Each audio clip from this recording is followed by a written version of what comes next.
في قلب رمال الصحراء القاسية، وسط شمس بتحرق الأرض وليل بيلف حوالين الجنود كأنه فخ، ظهر قائد اختلف عليه التاريخ. ناس شافوه بطل شريف وناس شافوه مجرم حرب، لكن الكل اتفق إنه كان ثعلب بيلعب بعقول أعدائه قبل ما يلعب بدباباته. النهارده حدوتتنا عن إيرفين رومل، الراجل اللي سموه ثعلب الصحراء. راجل اتحول من ضابط عادي في الجيش الألماني لواحد من أخطر القادة العسكريين في الحرب العالمية الثانية. هنقف معاه في معركة طبرق، وهنجري بدباباته في رمال العالمين. هنسمع صدى صوته وهو بيتحدى هتلر نفسه. بس قبل ما نعرف نهايته المأساوية لازم نبدأ من الأول، من طفولته ومن لحظة دخوله الجيش لحد ما يبقى أسطورة مخلوطة بالبطولة والدم والدعاية. في يوم 15 نوفمبر سنة 1891 اتولد ولد صغير في مدينة ألمانية اسمها هايدنهايم، اسمه يوهانس إيرفين يوجين رومل.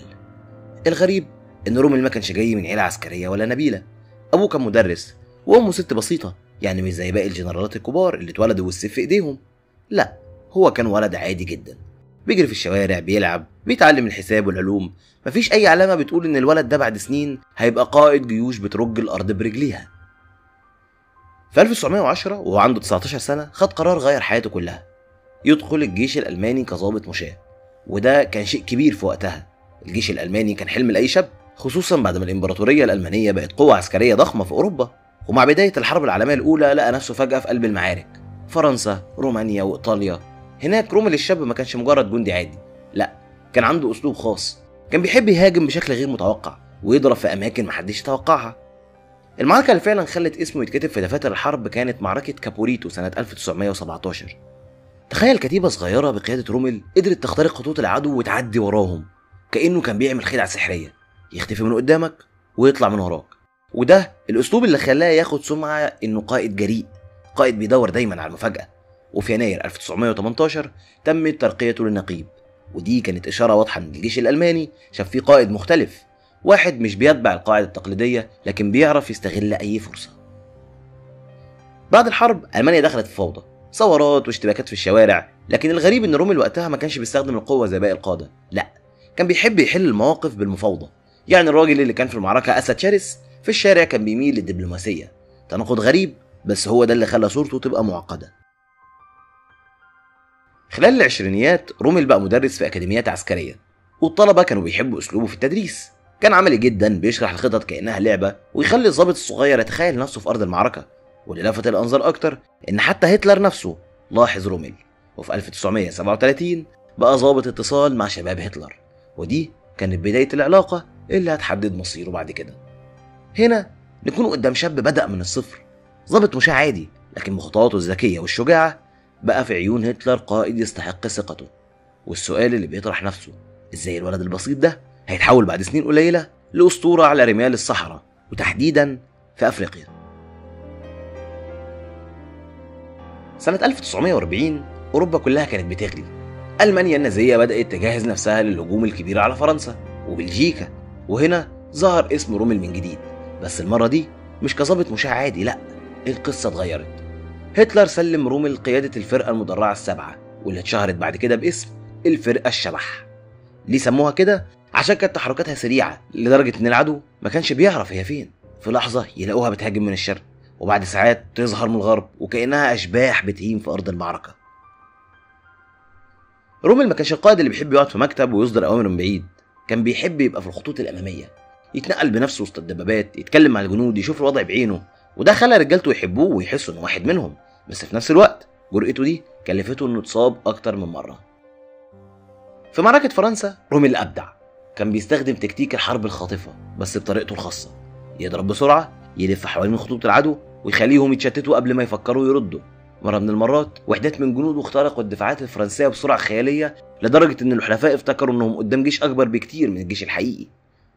والأغرب إن الدعاية النازية وقتها ركزت على رومل بشكل خاص، عمل عنه أفلام زي النصر في الغرب، وصوروا بطولاته كأنه البطل القومي اللي بيحقق المستحيل. وده كان بداية الأسطورة اللي الإعلام الألماني ضخمها، وبعدها حتى البريطانيين نفسهم صدقوها. نجاحات رومل في فرنسا فتحت له باب أكبر، قيادة في مسرح مختلف تماما، مكان بعيد عن الغابات الأوروبية والأنهار، مكان الشمس فيه ما بترحمش، والرمال بتبلع كل اللي يعدي عليها.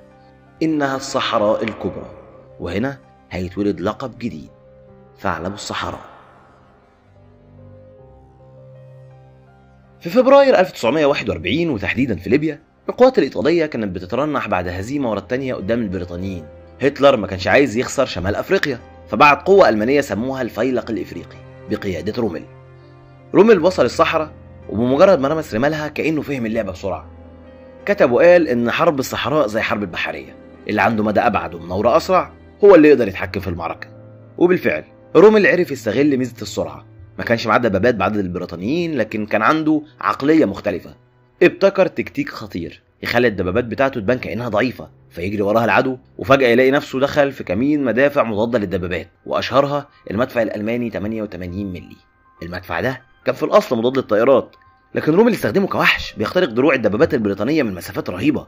في معركة واحدة بس 8 مدافع من النوع ده دمروا 36 دبابة بريطانية. الحلفاء اتصدموا، ومن هنا الصحافة البريطانية نفسها سمت رومل ثعلب الصحراء. لكن النجاح ده كان ليه ثمن. رومل كان مغامر بزيادة، كان بيتحرك بسرعة رهيبة أحيانا أكتر من قدرة الإمدادات، يعني رجالته يجوعوا والدبابات تعطش الوقود والذخيرة تخلص. مع إنه كان بيحقق انتصارات لامعة، بس في نفس الوقت كان بيزرع بذور هزيمته المستقبلية. ومع كل ده كان له كاريزما غريبة جدا، حتى أعدائه كانوا بيحترموه. الجنود البريطانيين كانوا بيقولوا لو هنتهزم نتمنى يكون على إيد رومل، وده اللي خلى صورته تبقى أكبر من مجرد قائد عسكري. بقت الصورة بتتكتب في الصحف سواء ألمانية أو بريطانية.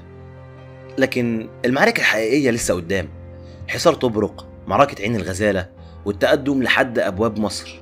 دي كانت لحظات المجد اللي بعدها بداية النهاية. سنة 1941 بعد ما رومل دخل ليبيا وضرب الإنجليز على غفلة، عينه وقعت على مدينة استراتيجية جدا، طبرق. المينا ده كان مفتاح لأي إمدادات في شمال أفريقيا. لو سقط يبقى طريق رومل مفتوح لحد مصر. رومل حاصر طبرق لشهور طويلة. جيوشه كانت بتحاول تخترق الدفاعات البريطانية اللي متحصنة جوه المدينة، لكن الإنجليز كانوا عارفين إن المدينة دي لو وقعت هتكون كارثة عليهم، عشان كده قتلوا بكل قوتهم.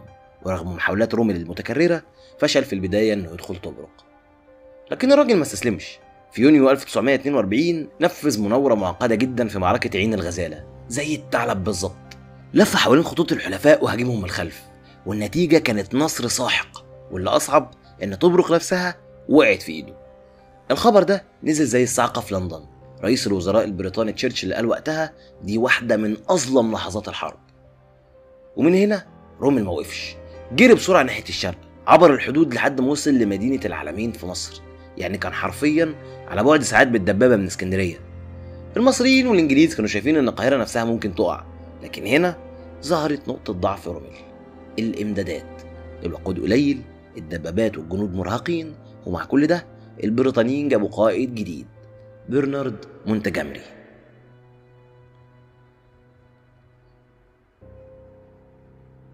بعد ما رومل وصل لحد العلمين كل الناس كانوا فاكرين انه خلاص الاسكندريه والقاهره في ايده، بس الحقيقه ان ثعلب الصحراء لاول مره يتزنق بمعنى الكلمه. مشكلته الكبرى كانت الامدادات. قواته كانت بتحتاج حوالي 70,000 طن في الشهر من الوقود والذخيره والاكل، انما معظم القوافل اللي جايه من اوروبا كانت بتغرق في البحر قبل ما توصل بسبب الغارات البريطانيه.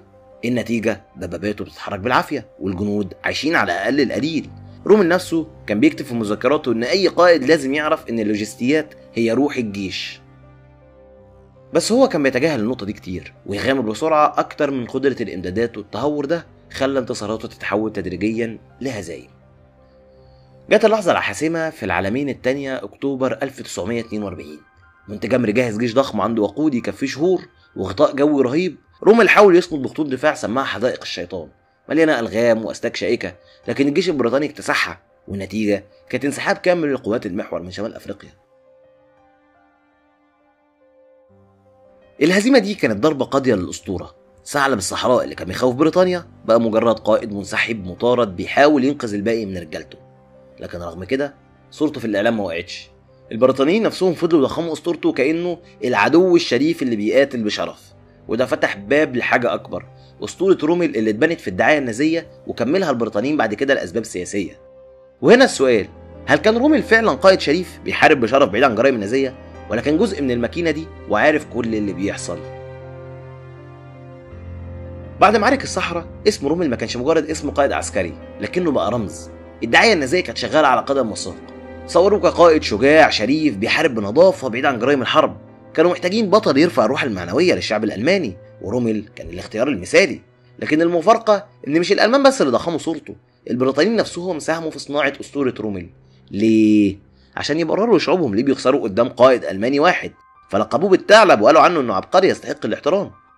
اسطوره رومل اتبنت على 3 عناصر: انه قائد غير سياسي ما كانش نازي متعصب، انه بيخوض حرب نظيفه بعيد عن الجرائم، انه عبقري عسكري ما بيغلطش. لكن الحقيقه مختلفه.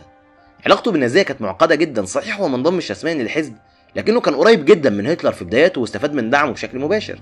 اما موضوع الحرب النظيفه ففي ادله انه كان عارف بوجود وحدات الاعدام الخاصه اللي كانت بتلحق بجيوش في شمال افريقيا عشان تبيد اليهود، يعني ما كانش بريء زي ما اتقال. وبالنسبه للعبقريه المطلقه، ايوه كان تكتيكي بارع، لكنه كان متهور جدا على المستوى اللوجستي، وده كان السبب الاساسي لهزيمته. هو نفسه كان بيتقدم بسرعه اكتر من قدره الامدادات، وده اللي وقع قواته في فخ العالمين. اللي حصل بعد الحرب كمان اغرب. الحلفاء خاصه البريطانيين استخدموا صوره رومل كالالماني الكويس. الهدف منها كان ان هم يبيضوا سمعه الجيش الالماني ويسهلوا اعاده تسليح المانيا الغربيه ضد السوفييت. يعني اسطوره رومل ما كانتش مجرد حكايه، كانت اداه سياسيه توظفت بعد الحرب لخدمه مصالح اكبر. بس وسط كل ده يفضل السؤال: هل رومل كان مجرد ضابط محترف لقى نفسه وسط ماكينه نازيه، ولا كان شريك واعي في الجرائم اللي حصلت؟ في الاول علاقه رومل وهتلر كانت قويه جدا. هتلر كان شايفه القائد المثالي، شجاع مبتكر ومخلص، لدرجه انه عينه على مناصب مهمه واداله ثقه ما كانتش لاي قائد تاني. لكن بعد هزيمه افريقيا وسحب قواته بدات العلاقه دي تتصدع. سنه 1944 رومل اتعين مسؤول عن الدفاعات في نورماندي، الساحل اللي الحلفاء كانوا بيخططوا ينزلوا فيه. وهناك بدأ رومل يتكلم بصراحة: ألمانيا مش هتكسب الحرب. الكلام ده ما كانش عاجب هتلر ولا الدايرة القريبة منه، والأخطر إن رومل بدأ يتواصل مع قادة مؤامرة 20 يوليو، المؤامرة اللي كان هدفها اغتيال هتلر نفسه. صحيح رومل ما كانش متحمس لفكرة الاغتيال وكان بيفضل إن هتلر يتحاكم، لكن مع الوقت اقتنع إن خلاص لازم يتشال بأي طريقة عشان يقدر ينقذ ألمانيا. وفي 17 يوليو سنة 1944 عربية رومل اتقصفت من طيارات بريطانية واتصاب إصابات خطيرة في دماغه، وهو لسه بيتعافى حصلت محاولة الاغتيال الشهيرة ضد هتلر يوم 20 يوليو واللي فشلت. بعد التحقيقات اسم رومل اتذكر ضمن المتآمرين، وهتلر لقى نفسه قدام معضلة: ازاي يحاكم بطل شعبي زي رومل من غير ما الشعب يثور؟ 14 أكتوبر 1944 2 جنرالات ألمان وصلوا بيت رومل، قعدوا معاه وقالوا له العرض البشع: يا اما تتحاكم بتهمة الخيانة العظمى وساعتها عيلتك كلها هتتدمر، يا اما تنتحر دلوقتي بالسيانيد والنظام يديك جنازة رسمية كأنك بطل ومفيش أي حد من عيلتك يمس. رومل بص لعيلته وفهم الرسالة، اختار الموت عشان يحافظ على أسرته وسمعته. وبعد ساعات قليلة الإذاعة الألمانية أعلنت: رومل مات متأثرا بجراحه. لكن الحقيقة إن رومل كان انتحر بأمر من هتلر. حتى في موته النظام النازي استغل صورته، عملوا له جنازة رسمية، صوروه كأنه مات بطل عشان يخدعوا الشعب.